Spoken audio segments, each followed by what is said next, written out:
தம்பி விஜய் வசந்த் அவர்கள் ஜெயிச்சு வந்த உடனே ஒரே மாசத்துல ஜூலை மாசத்திலேயே எல்லா இடத்துலயும் போஸ்டர் 14.8 கோடி நிதியை அவர் வாங்கி கொண்டு வந்துவிட்டார். எந்த பேங்க்ல வாங்கிட்டு வந்தாரு எனக்கு தெரியல இது வரைக்கும்.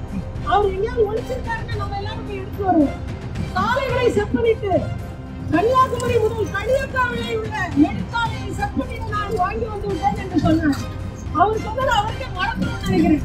அதுக்கப்புறம் ஒவ்வொரு அமைச்சரா வருவாங்க, வந்துட்டு போறவங்க மிச்சம் வைத்தாங்க. கன்னியாகுமரி மாவட்டம் அதே போலதான் இருக்கிறது.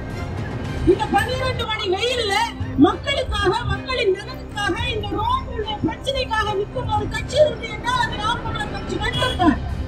எல்லாரும் பஸ்ல போறாங்க, ஆட்டோல போறாங்க, டூ வீலர்ல போறாங்க. உங்க திருப்தியா போயிட்டு இருக்காங்களா? இன்னைக்கு நல்லா போயிட்டு இருக்கவங்களுக்கு நாளைக்கு காசு நோய் வர்ற அளவுக்கு மாசு இருக்குது இந்த ரோட்ல.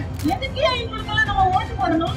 இன்னைக்கு இந்த மக்களோடு நின்று மக்களின் பிரச்சனைக்காக போராடும் நாம் தமிழர் கட்சி என்னைக்குமே மக்களோடு இந்த கூட்டணியை வைத்து மக்கள் பிரச்சனையோடு நின்று முன்னெடுப்போம்.